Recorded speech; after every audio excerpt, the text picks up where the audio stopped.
Hey, welcome to Tom the Bomb Sports Talk and the fastest growing sports show in the world. Hey, listen, the music is just for entertainment purposes only. Uh, it's we do have permission from the owners, so we're gonna get into that. But like I said, it's the fastest growing sports show in the world. It's Monday, October 28th, 2024, and this is the day that the Lord has made. We will rejoice and be glad in it. If you don't think it's a great day, just try missing one. And we LOVE love sports on the Tom the Bomb Show. Hey, listen, how we win and lose in life matters. Here we bring together my two passions: the Word of God to strengthen our faith, and the blend of sports and faith and the excitement of sports. So, our goal here is to fill every episode with insightful sports commentary from a Christian perspective, reminding you that how we win in life truly matters. Our mission at the Tom the Bomb Sports Talk is to inspire and uplift through the blend of sports and faith, offering a unique perspective that encourages spiritual growth and meaningful conversation. We strive to bring hope, truth, and positivity to every episode because how we win in life truly matters. Hey, I'm your host, Tommy Wood, and we got another fantastic show for you guys today. Hey, gang, our show is live. The number here is 301 655 9992. And of course, you can join us live on Facebook and YouTube after the show. You can now contact us also by email at info@tomthebombsports.com, or you can go to our website to catch the show at www.tomthebombsports.com to contact us and pick up your Tom the Bomb sports gear. It's coming out soon on our apparel, Agree with God. You can get a pearl of hats, t-shirts, hoodies, your favorite coffee or tea mug. And as usual, we want to start off by thanking God for all the wonderful things he's done for us in 2024. This year, of course, our theme for 2024 is the year of fixed purpose. Proverbs 4:25 tells us, set your gaze on the path before you with a fixed purpose. Keep the eyes on the path and look straight ahead. Make sure you're going the right way, and nothing will make you fall. This is what allows you to ignore life's daily distraction. You know, the Bible tells us that the enemy comes for the word immediately. It's not Tom the Bomb, it's not you, it's the word of God that the enemy comes for immediately. He doesn't want that word to take root in your life and become a true disciple of the Lord Jesus Christ. Okay. Now, hey, we got trivia today. Today's trivia is, who is the only player to lead the NFL teams in sacks in the same season? Lead two NFL teams in sacks in the same season. Hey, we don't have any poll questions, gang. What are we watching tonight? We got Monday Night Football at 8:15 p.m. Eastern on ESPN. We got the Pittsburgh Steelers versus the New York Jets, and we got Game 3 of the World Series at 8:08 p.m. We got the Dodgers versus the Yankees in a must-win for the Bronx Bombers as the Dodgers lead 2-0 in the series. On the mound for the Yankees is Clark Schmidt, and on for the Dodgers, it's Walker Buehler. Bueller for the Dodgers, right? Will Shohei Ohtani play in Game 3 after dislocating his left shoulder in Game 2? We're going to cover that a little bit later. Okay, let's get with today's show, starting with the NFL week number 8, and let's get to Game 1. We are starting in the nation's capital. Let's see, we're starting in the nation's capital. Here we go. We're starting in the nation's capital, where the Bears took on the Commanders, losing 18-15 on a last-second Hail Mary. Now, this win is going to propel the Commanders through the rest of the season. Likewise, this loss is going to doom the Bears. They're not going to recover from this loss. The Bears are a good young team that doesn't know how to win yet. The Commanders are a good young team that's learning to win on the spot. With the number 2 overall pick, Jaden Daniels, I told you guys this guy has the Commanders and the DMV believing. Teams that had Johnny Unitas, Roger Staubach, Joe Montana, Tom Brady, they always felt like they were going to win. Well, Washington is believing that they are going to win with number 5 under center. I talked to you guys and gals about Daniel's composure being one of his biggest assets. Did you see how cool and calm and collected he was at the end of that game? What was even better was his reaction after the play was over. Everyone was screaming and losing their minds, except Jaden Daniels. Okay. We all know that a Hail Mary at the end of any game is a crapshoot. But didn't he look like I knew it? Remember how he coolly moved around the pocket for 13 seconds and then he threw the ball 66 yards in the air for the win? Unbelievable. Washington, D.C., the Commanders, you got the right one, baby. Aha! Nat Wood, Troy, Felix. The Commanders moved to 6-2 at the top of the NFC East and look like a shoe-in to win that division. The Eagles will have to say so in that, but like I told you guys, Tom the Bomb likes the Commanders' chances. Hey, let's talk about the Bears. I say this all the time. Football is really a simple game. In all of the big three major sports, football, basketball, baseball, coaching matters the most in football. In baseball, if you have a dominant ace pitcher on the mound, you'll win no matter what the manager does, barring that he doesn't take the ace out of the game. In basketball, excuse me, the team that plays the best as a team will win, even over better talent. And coaching has a lot to do with that. So it's important. But in football, excuse me, coaching is paramount because of schemes and adjustments that need to be made constantly. I was impressed with how the Bears, after being totally dominated all game by the Commanders, battled back, turning a 12-7 deficit into a 15-12 lead with just 25 seconds remaining in the game. On the cusp of recording a dramatic come from behind victory, but with the Commanders at their own 48 with 2 seconds left to play, QB Jaden Daniels heaved a desperation Hail Mary that deflected off a group of players at the 3-yard line back into the end zone where Commanders receiver Noah Brown was standing all alone catching the answered prayer for a miraculous 52-yard TD that gave Washington an improbable 18-15 victory. The only TD allowed by the Bears defense. Now, the loss drops the Bears to 4-3 and it snapped their 3-game winning streak. Now, like I said, I was impressed with how the Bears defense kept the NFL's top scoring offense out of the end zone, forcing the Commanders to settle for 4 field goals, okay, by Austin Seibert. Okay, now let's talk about how the Bears coaching lost this game for them, okay? Number one mistake, midway through the fourth quarter, they had a chance to take the lead on 3rd and goal from the 1-yard line. Conjuring up the 85 Bears and Refrigerator Perry, Caleb Williams attempted to hand off to Doug Kramer Jr., an offensive lineman who normally doesn't capture the ball, who had lined up at the fullback position. He never secured the ball, fumbling and allowing the Commanders to recover the ball on the 3-yard line. Mistake number 2. Montez Sweat was clearly the best defensive player on both teams. Yesterday, he wasn't on the field on the deciding last play of the game because he was tired. Come on, man. Call a timeout and give him a blow and get him back out there. He's the first defensive end that I've seen running Jaden Daniels down this year. Mistake number 3, giving up the 13 to 15-yard pass completion to Scary Terry with under 9 seconds left in the game. By the way, the Bears had 3 timeouts that they didn't use at the end of that game.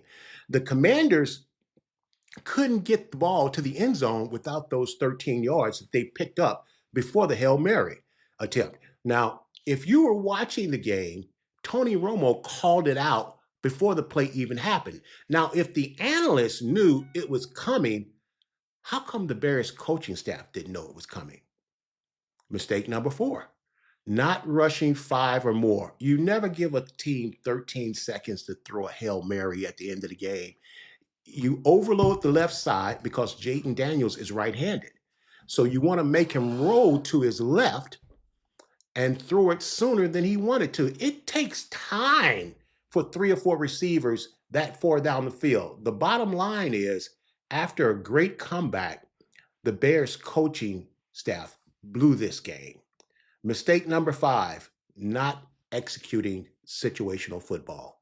Knock the ball down, not up. Always don't let a receiver get behind you. Noah Brown was in the end zone all by himself, all by himself. Look, you need a woman to play safety in the NFL because a woman won't let a man get behind her. Okay. The Commanders had a 1.4 chance to win that game at the end.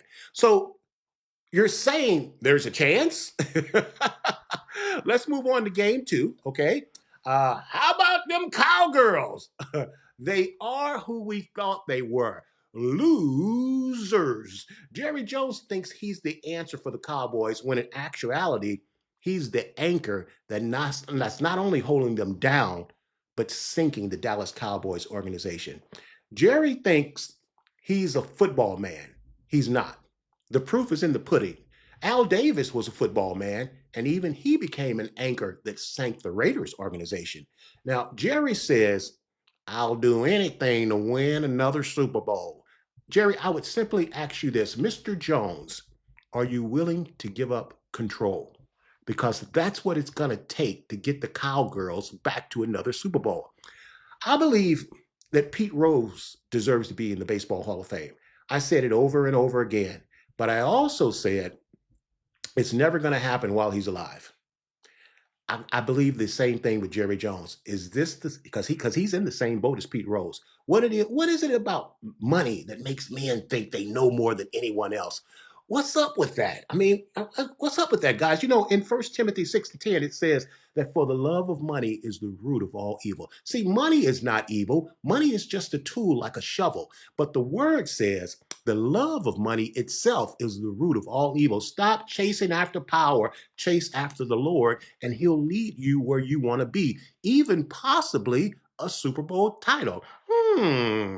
Now, the 49ers take down the Cowboys, a rivalry renewed. It was the fourth meeting over the last 4 years, including the playoffs, with the 49ers winning all four. Well, we know they won't be playing Dallas in the playoffs this year. It's time for the Cowgirls to blow it up and officially start their rebuild. After the 49ers won 30-24 Sunday night, coming out of their bye week, the Cowgirls didn't look much better than they did in a 47-9 loss at home to the Detroit 2 weeks ago. Dak Prescott threw 2 interceptions for the third game in a row, becoming the first quarterback in Dallas history to do that in 32 years, while continuing to struggle to generate any consistent offense until the 49ers' Achilles heel the fourth quarter. With major injuries to key defensive players, the defense struggled to slow down the 49ers, with the Niners shooting themselves in the foot as much as the Cowgirls' defense stopping them. The bottom line is it adds up to another loss that will increase the pressure on head coach Mike McCarthy, who's in his final year of his lame duck contract. Bill Belichick, here we go. Remember, 2 weeks ago, I told you guys that the Cowgirls could easily lose 6 straight games. So next week, they got Atlanta. That's loss number 3. Then they got the Eagles. That's loss number 4. Then they got the state championship. They take on the Houston Texans. That's loss number 5. And then they get the enterprising and surprising year Washington Commanders. That's loss number 6. Fortunately, Thanksgiving, they can beat the Giants and stop the bleeding. But it's an interconference game, and the Giants' defense is not as bad. So don't hold your breath, Cowgirl fans.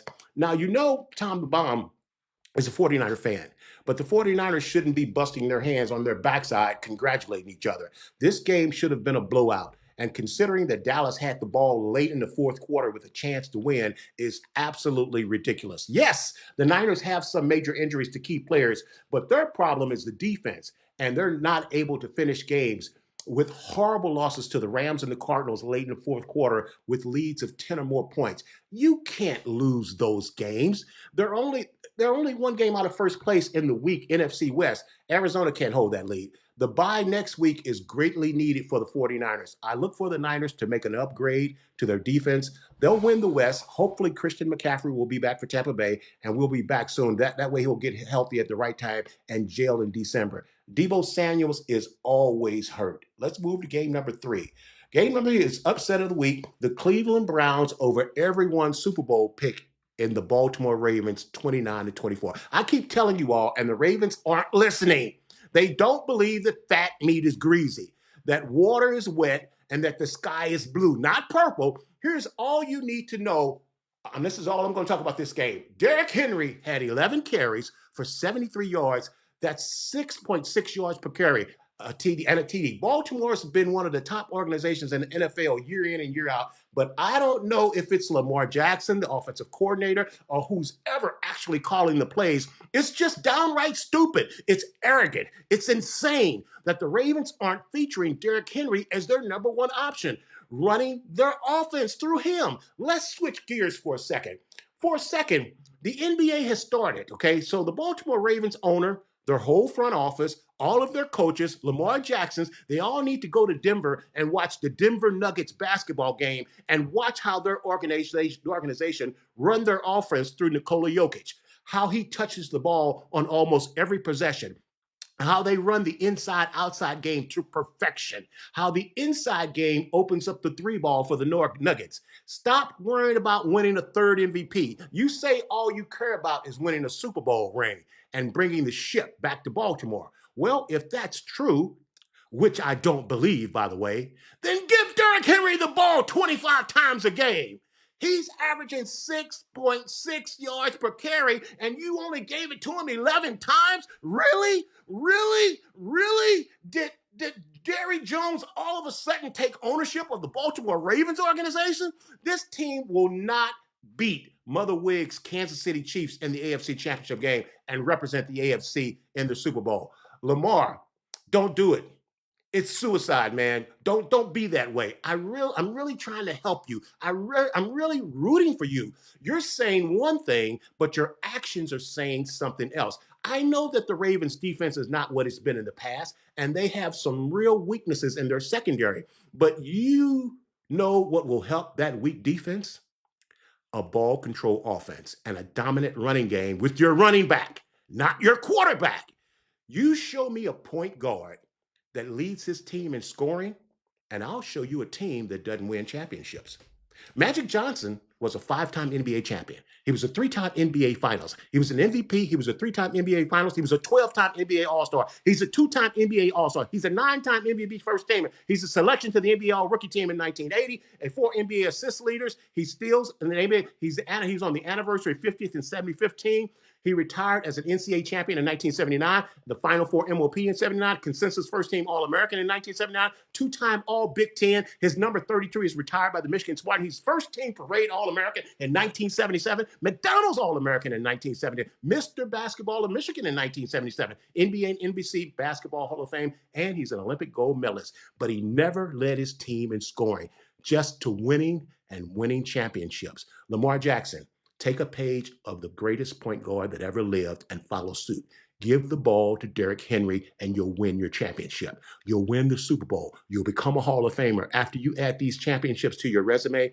If you want to go fast, keep going the way you're going. If you want to go long and sustain a career over excellence, take others with you. Take Derrick Henry with you. Let's go to our next game. Game number 4. Mother Wig's Kansas City Chiefs remain the NFL's only undefeated team as they take on James Las Vegas Raiders 27-20 to go 7-0. Can the Chiefs run the table and join the 1972 Miami Dolphins as the NFL's only undefeated team ever? They've barely been winning these games. Can they go 17-0? Yes. Will they go 17-0? No. And not for the reasons you think. The Chiefs are absolutely able to go 17-0. They're the best team in the league. The reason they won't is Coach Wilford Brimley, Andy Reid, will bench his starters toward the end of the season to give them a rest because the Kansas City, they're concerned with three-peating and winning another Super Bowl. Patrick Mahomes doesn't care that his fantasy numbers suck. Travis Kelce is killing me in fantasy football. You think Travis cares? He wants another Super Bowl ring. Like the Cowboys and the 49ers and other NFL teams, they had some key major injuries. They don't care. They're not making excuses. It's the next man up philosophy. The coach has them focused, and they're not sitting on their laurels. They know how to handle the commercials and the fame of success in stride because as an organization, they have their priorities in order. As the season progresses past the halfway point, they're reloading and preparing for the second half run. They know what they are doing. Do your job. Do your job. Keep the noise outside of the team locker room, even when they've had off-field miscues like Rashid Rice incident. They handled it like champions. When they lost their best receiver for the year, they adjusted. When they lost their best running back, Isaiah Pacheco, they pivoted and brought in Kareem Hunt. This team is looking dangerous again. Michael Jordan is still there. Michael Jordan, Patrick Mahomes. And I love the way Coach Andy Reid delegates his coaches and lets them coach. The Chiefs' offensive coordinator, Matt Nagy, is having a great year with Patrick Mahomes and company. It's easier, though, when that's your QB. Travis Kelce finally showed up on National Tight Ends Day with 10 receptions for 90 yards and 1 touchdown. Now, you might think, well, the Raiders aren't a good football team, but this is an interconference game, and they played each other tough. Ask the Ravens about the Browns. Let's move on to our next game. Our next game was another tough interconference game. It was the Falcons versus the Buccaneers, with the Falcons winning a tight one against a tough Tampa Bay Buccaneer team, 31-26. This was a heavyweight bout, and they did not disappoint. Both Kirk Cousins and Baker Mayfield put on a show, with Cousins throwing for 4 touchdowns and Baker Mayfield passing for 330 yards and 3 TDs. On National Tight Ends Day, Kyle Pitts finally showed up like Travis Kelce, finally showing up with 4 receptions, 91 yards, and 2 TDs. Kate Oden for the Bucks also contributed 9 receptions, 81 yards, and 2 TDs, also for the tight end position. Twice now, but it didn't surprise us. Two teams again in the playoffs. It's hard to beat a team 3 times in one season. Let's move on to our next game. We're gonna try to cover all this for you guys. Another great interconference matchup where the Colts traveled to Houston to take on the Texans. The Texans squeezed by with a 23-20 win over a tough Midwestern blue-collar Colts team.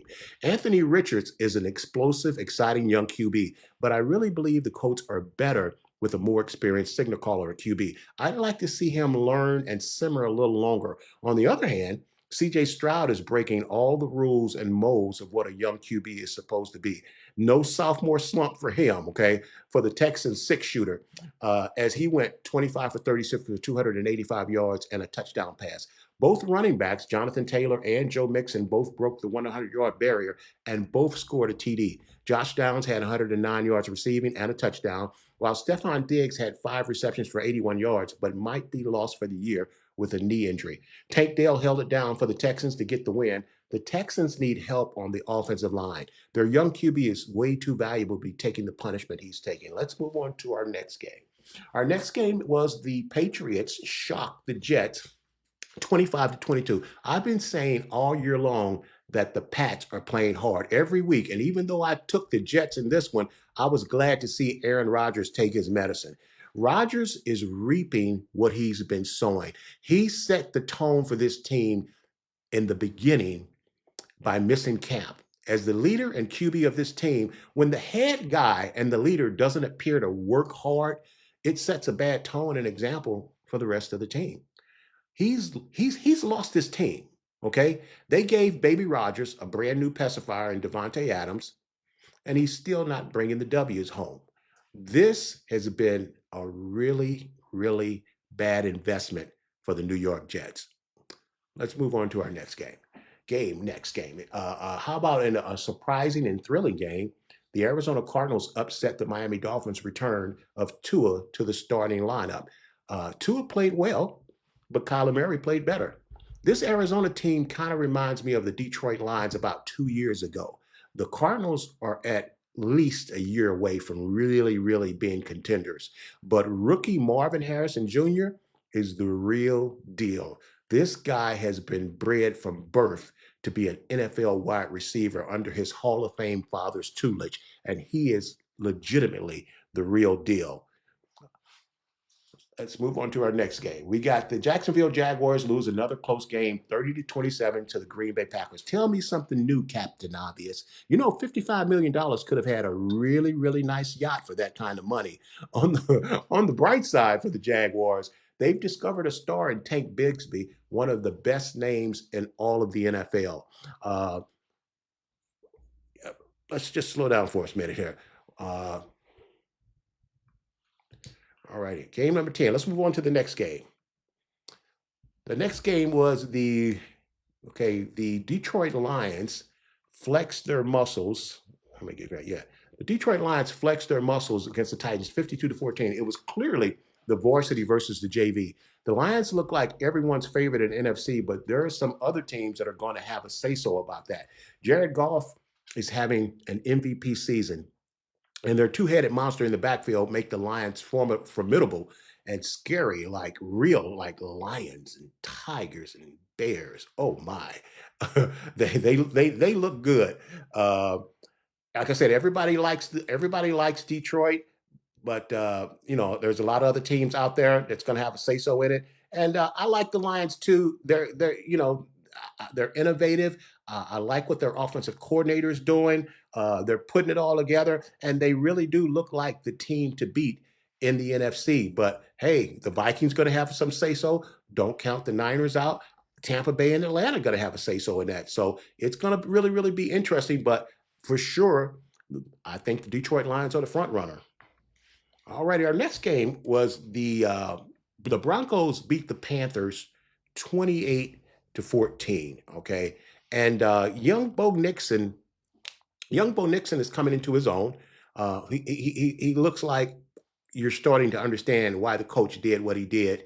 Uh, but more importantly, Denver has a really really good defense, and for a young rookie quarterback, the key is to have a good running game and to play good defense. That's a young quarterback's best friend, and that's what Denver is doing.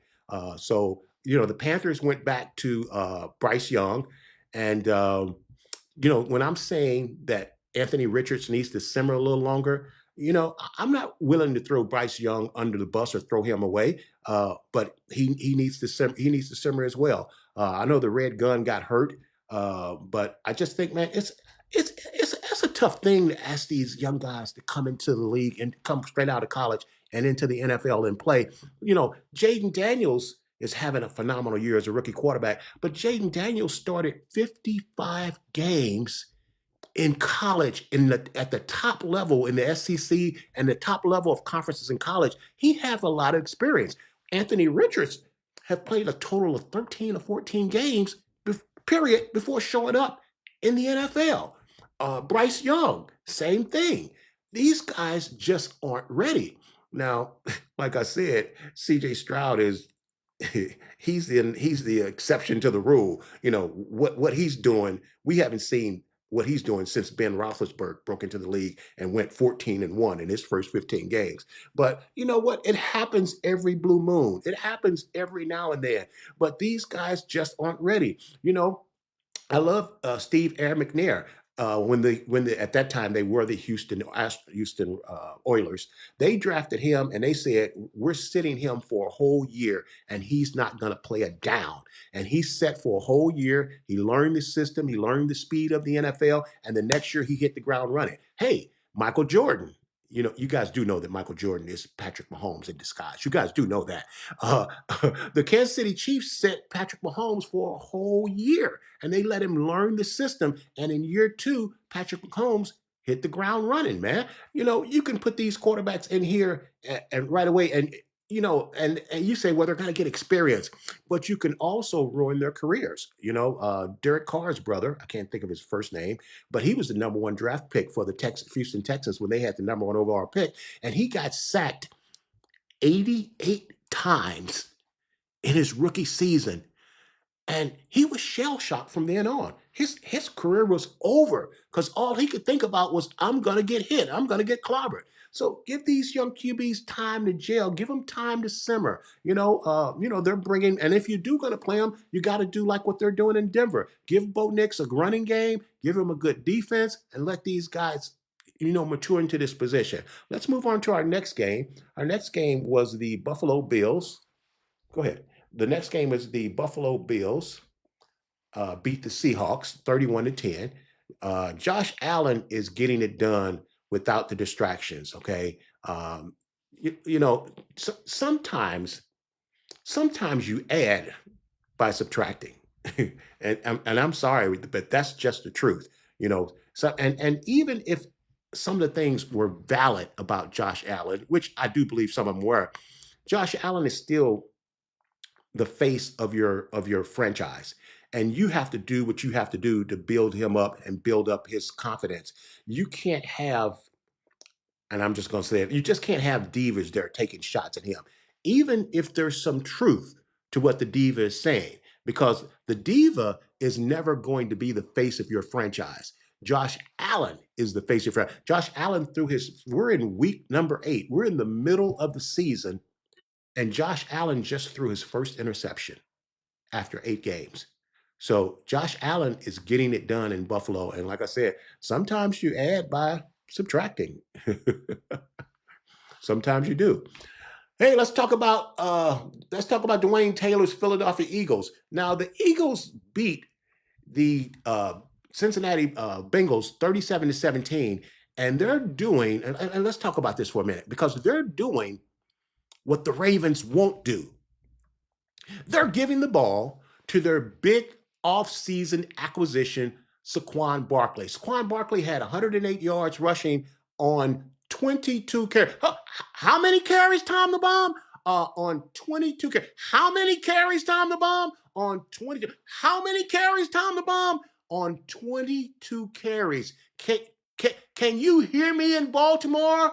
I'm yelling from Kensington, Maryland. Can you guys in Baltimore hear me? They gave Saquon the ball 22 times. Saquon Barkley is having an all-pro season. Listen, man, you paying these guys all this money, give them the ball, man. Listen, the coach for the Eagles, he's on the verge of losing his job. You know, they're trying to run Jalen Hurts out of town. How do the Eagles respond? They respond by giving the ball to Saquon Barkley and saying, bail us out.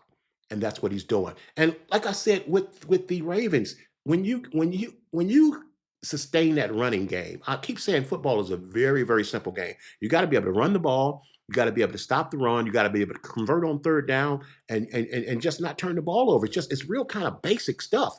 And Philadelphia is saving their season by simply just turning and handing the ball off to Saquon Barkley. Listen, Saquon Barkley has to have the ball 20 to 25 times a game.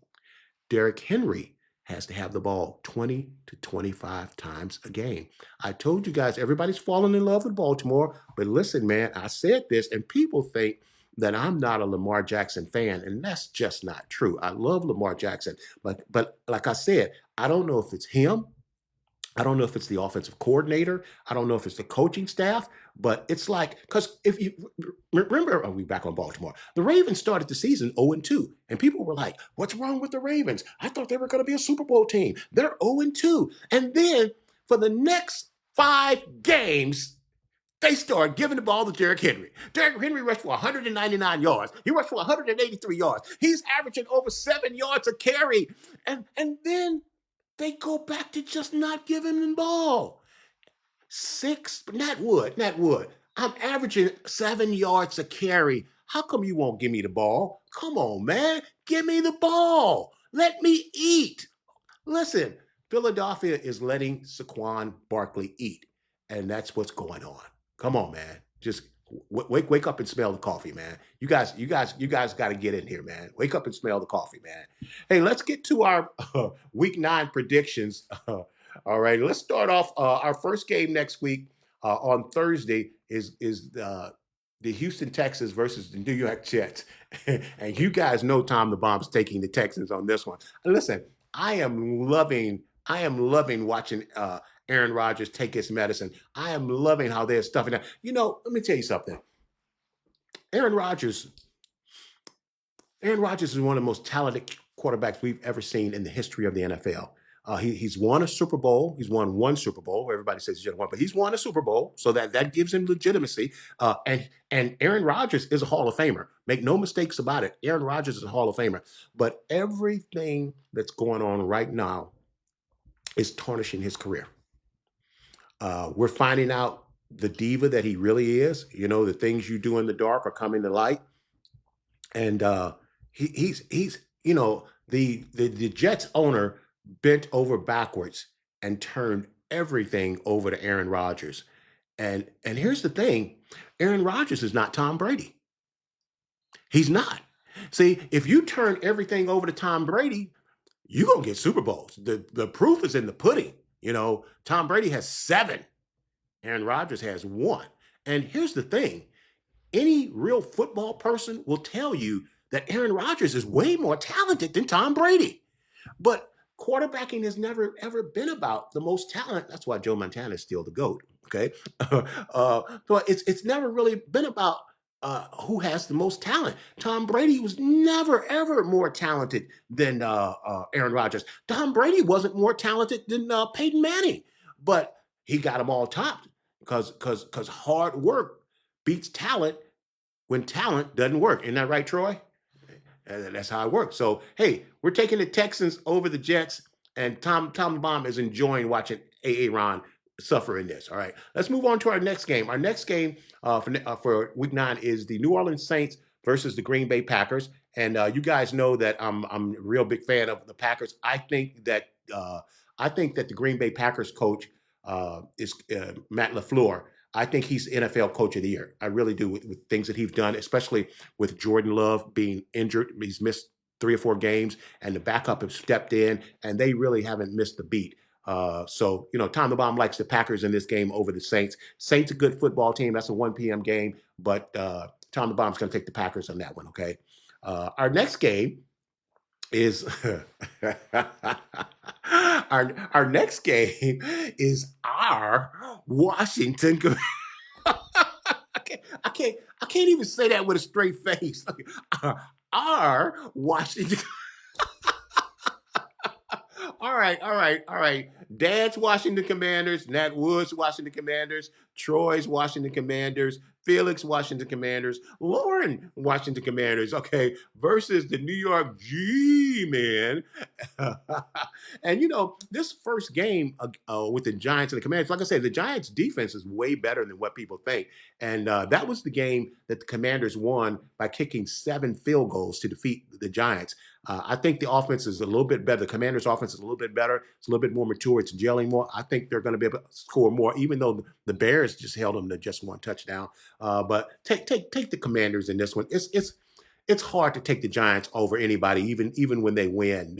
That's why you don't bet on the NFL. You don't do it, Benny. It's suicide. Just don't do it. This is strictly for funsies, okay? But we're going with the Commanders over the Giants, okay?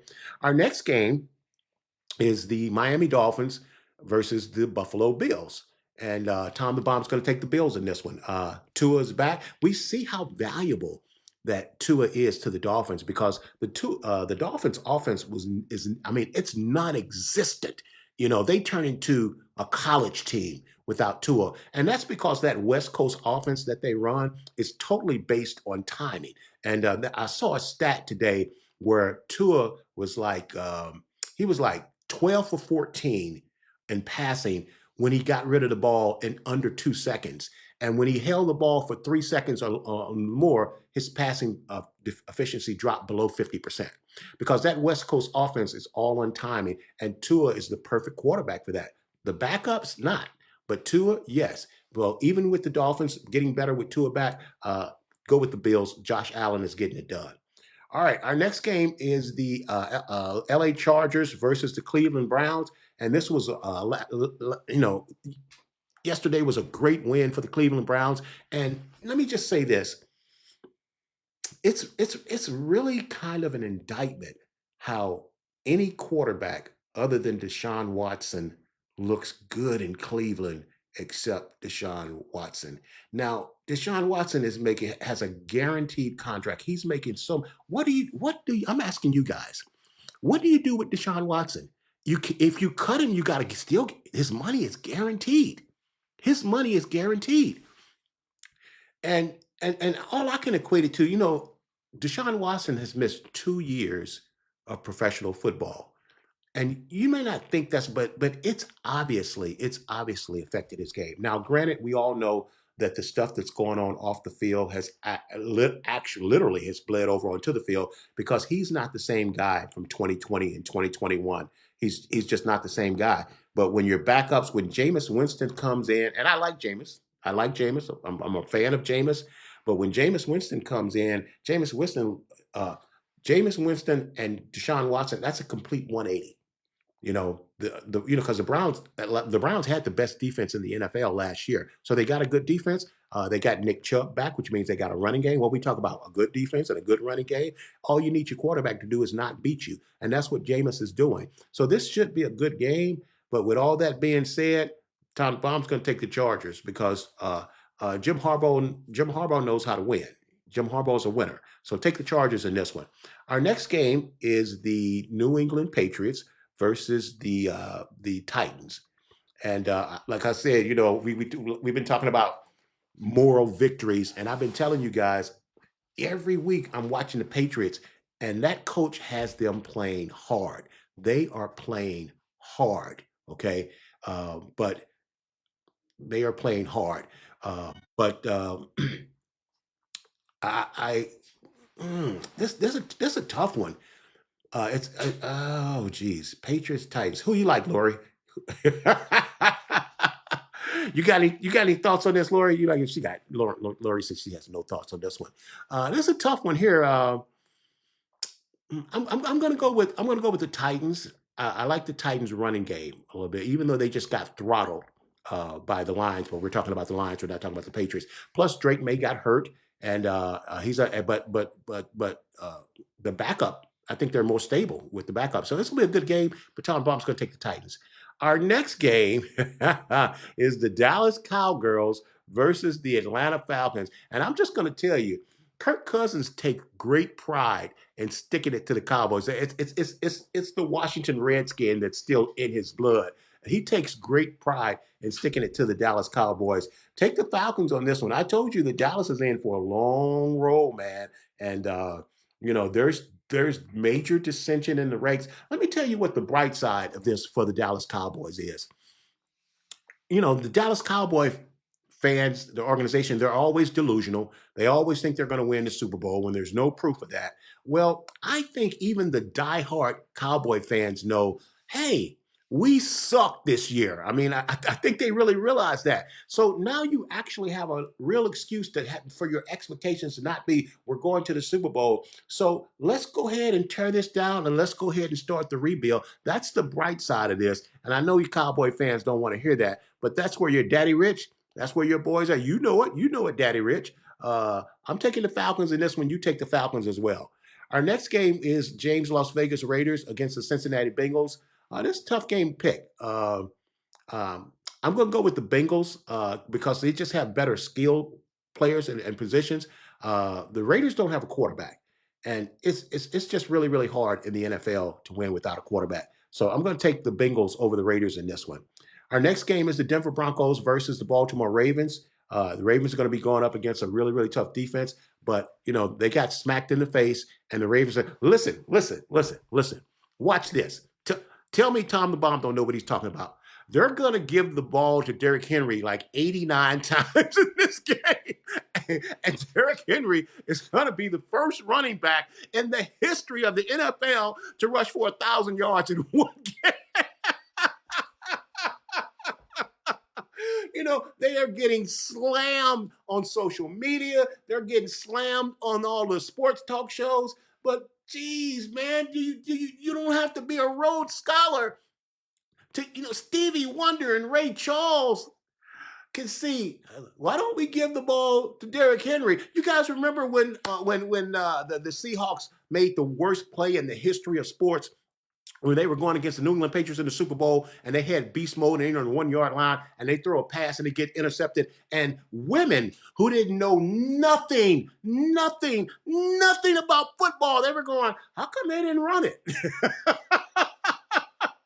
That's how this is, How come they gonna give the ball to Derrick Henry 87 times, and they gonna blitz the Broncos? Look for Derrick Henry to rush for close to 200 yards next week. You watch and see. Our next game is the Chicago Bears versus the Arizona Cardinals, and this is going to be a really, really good football game. I think this loss that the Bears just took over the Commanders was a really, really tough loss. It's going to be hard for them to bounce back. But let me tell you something. You guys in Chicago, be of good cheer. The sky really isn't falling. They've got a good young team, and they got a good young quarterback. I like Caleb. Caleb Williams is proving that he can play, and they've got a good defense. They got a good running game. If they can just listen, I'm going to tell you something. The Bears need to change their coach. The Bears are in line for a coaching change. It's time for a new coach in Chicago. the Cardinals are coming. Like I said, I think they're a year away. So this is going to be a very, very good game. It's going to be a competitive game. But Tom the Bomb's going to take the Bears in this one. All right, our next game is the Jacksonville Jaguars versus the Philadelphia Eagles. And to my friends that I love in Jacksonville, Florida, uh, I'm sorry you guys are looking at another L. The Eagles have figured it out. Unlike the Ravens, they're going to give the ball to Saquon Barkley, and I like the Eagles in this one. Our next game is the LA Rams versus the Seattle Seahawks, and this is another interdivision game. This is going to be a tough game. The Rams always play the Seahawks tough. The Seahawks are a better team than the Rams, but the Rams have the Seahawks number, and because of that, I'm taking the Rams in this one. And then we have the Detroit Lions versus the Green Bay Packers. This is one of the ultimate, the old original black and blue division. This is gonna be a tough game right here, man. The Lions and the Packers, they're gonna be knocking each other out. But Tom the Bomb likes the Lions, and he's gonna take the Lions in this one.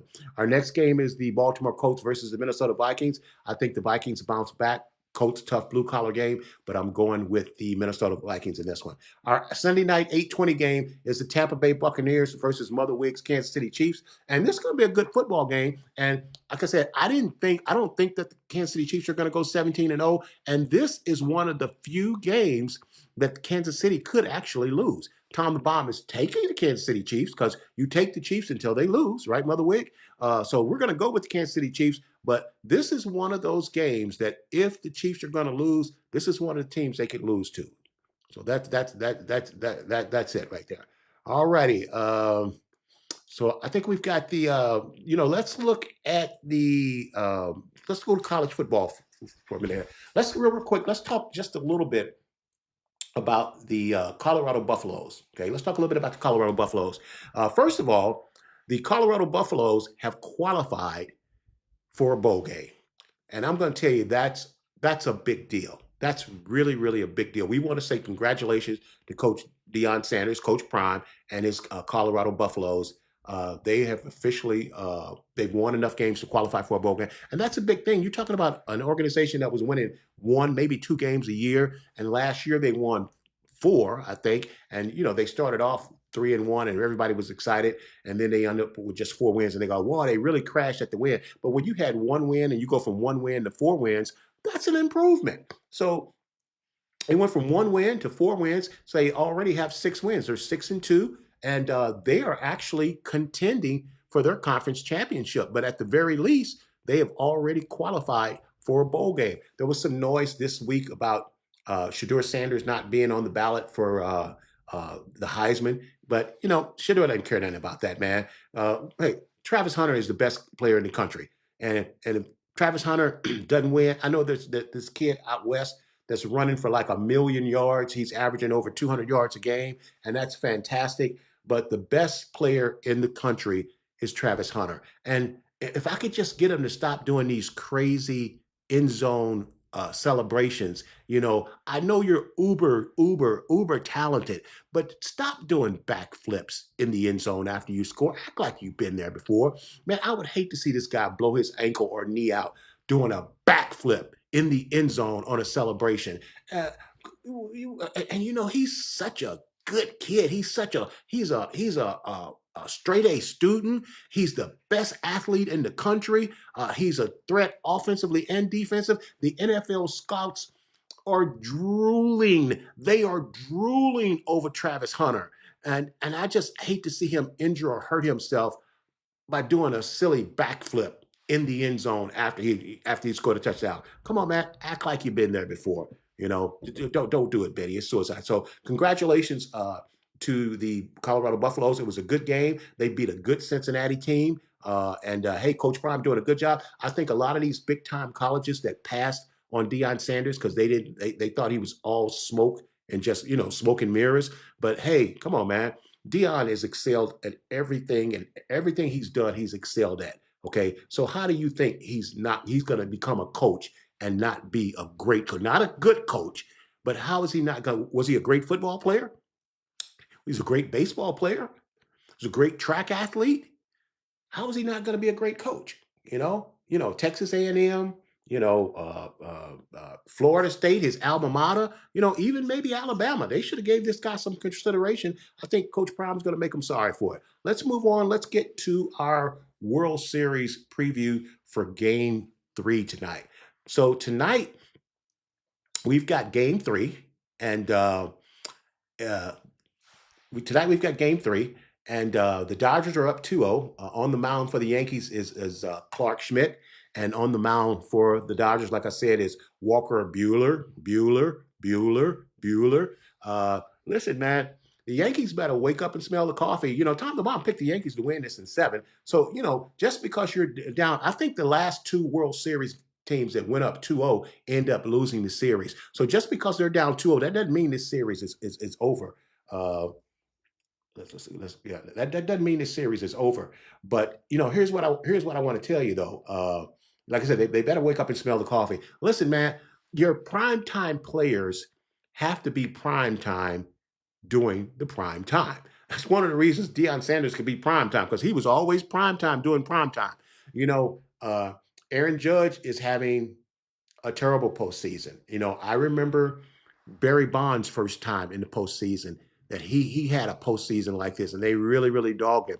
But the next time he got into the World Series, he was Barry Bonds, And I don't know if it's just if Aaron Judge is feeling too much expect. I don't think that's it. I've been watching this series. Tom Baum loves baseball. And what's happening is they are pitching him perfectly. They are pitching him meticulously. And what do we always say, Mama? Good pitching beats good hitting. And man, they are pitching him perfect. And they just aren't making mistakes with him. I mean, they're getting the pitches. The Dodgers pitchers are executing. I mean, they're getting those pitches right where they need to be. And if you watch him, you'll just see that ball is dropping right up under his back. The Dodgers started uniform. I mean, look at that pitch, man. Listen, that's filthy and nasty. You can't hit that, man. All you can do is take it. And what's you say? Well, you're going to throw him the slider, the off-speed stuff. But what the Dodgers are doing a great job of, their mechanics, is those pitchers are coming out of the same slot. So even though it's an off-speed pitch, it's coming from the same slot as a fastball. And he's seeing it. He thinks it's a fastball. It's not a fastball, and he's got no chance of hitting that ball. So one of the big questions is Shohei Ohtani going to play tonight? Don't worry, Shohei is going to play. It's interesting that when Shohei was on base, and they were saying, Shohei had 50 home runs and stole 50 bases. And I'm sitting there watching it. I'm like, there's really no reason for him to be running, because he could get hurt. And then he takes off and steals second base, and he gets hurt. I don't want this guy running no more in this series. He don't need to steal any bases, man. That's not what you need him there for, man. And it's just amazing that it happened like that. But here's what's going on in the series in the first 2 games. The pitching, even though the Yankees are down 2-0, it's not like the Yankees are getting bad pitching. It's just that right now, when you do have good pitching like you're getting from both of these teams, they're the 2 best teams in baseball. It comes down to who can hit the ball over the fence. And the Dodgers have gotten home runs, and the Yankees haven't. Okay? The Dodgers are hitting the dingers, and the Yankees it's that simple. But my man, Tommy Edman from the St. Louis Cardinals, man, I'm sorry, the St. Louis Cowboys. Because remember last week we changed the Cardinals' name. They're no longer the St. Louis Baseball Cardinals. They're the St. Louis Alice Cowgirls, because that's the way their organization is being run now. Man, Tommy Edmonds is having a phenomenal postseason. He already won the National League MVP, and he's already hit 2 home runs in the World Series. I mean, he is getting it done. Kudos and bravo to Tommy Edmonds. Tommy Edmonds is a coach's son. In basketball they call them gym rats, because they're just in the gym all the time. Their dad's a coach, so from the time they were born, they were in the gym. Well, that's the deal with Tommy Edmonds. He's been around baseball his whole life, and what it is, he doesn't do anything like fantastic, but he does everything well. He's fundamentally sound. He just does everything well. So the Yankees, big time players, they got to wake up and join Juan Soto. Juan Soto is bringing it. Juan Soto is a seasoned world. This is not Juan Soto's first rodeo. Juan Soto has a World Series ring. Okay, so The rest of the Yankees, they just got to get on board. You know, they're going to be home tonight. They're going to get some good cooking, good home cooking, sleep in their own bed. Game kicks off at 8:08 p.m. Listen, let me just say this to you guys. I know that the NFL Monday night game with the Pittsburgh Steelers and the Giants are on tonight, but listen, you don't need to watch no Steelers and Giants on Monday Night Football in Week 8 when you got Game 3 of the World Series. Okay, so Tom the Bomb, I'm not a baseball fan. I'm watching football. Man, this is the World Series, man, and it's two behemoth, the Dodgers versus the Yankees, and it's really a good series. So hey, I can tell you what, Tom the Bomb, I may flip back and kind of catch the game, but that's pretty much it. So hey, listen, we're just about out of time here. That's our show for today. You know, it's oh, thank you, Doc. Let's get to our trivia question, okay? Our trivia question for the game was, who is the only player to lead two teams in sacks in the same season? What player led two teams in sacks in the same season? Um, and the answer to the trivia question is Montez Sweat. He led the Washington Commanders in sacks, and then they traded him to the Chicago Bears, and he went over to the Chicago Bears, and in that short period of time, he led the Bears in sacks. So he's the only player in NFL history to lead two teams in sacks in the same season. Hey, there's your trivia question for today, Montez Sweat. I bet Felix had that. I know Felix had that. All righty, let's move on. All righty. Am I? Okay. Lori's here helping me out. Okay. All right. Hey, that's the show for this evening. Let's go ahead and wrap this up.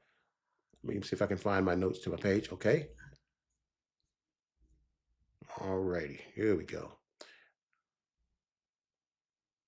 Hey, listen, don't forget to check us out on our website at www.tomthebombsports.com. And you can contact us by email at info@tomthebombsports.com, or you can call us at 301-655-9992. Hey, for a dynamic, in-depth sports analysis and highlights for sports in the DMV and more, check out the Washington Sports Den Thursdays at 2 p.m. Eastern on WBGR with my main man, Mr. Felix Bassey. Man, time flies when you're having fun. We're out of time here, but we sure do thank you for spending your time with us. Listen, may the gates of heaven open and pour an abundance of blessings down on you where there won't be room enough to contain it. Remember, if you want it, you got to confess it with your mouth and believe it in your heart that Jesus died on the cross and that he rose on the third day, not a Thursday, just for you. Remember, darkness cannot drive out darkness. Only light can do that. And hate cannot drive out hate. Only love can do that. God bless you. We'll see you on this same bat time, on this same bat station. You guys have a good evening. God bless you. Thanks for checking us out. We'll see you guys next week. We working. We're going to get it better.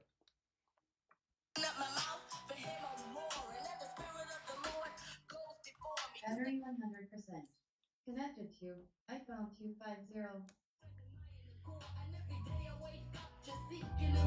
I ready for this? In my spirit, I'm sure.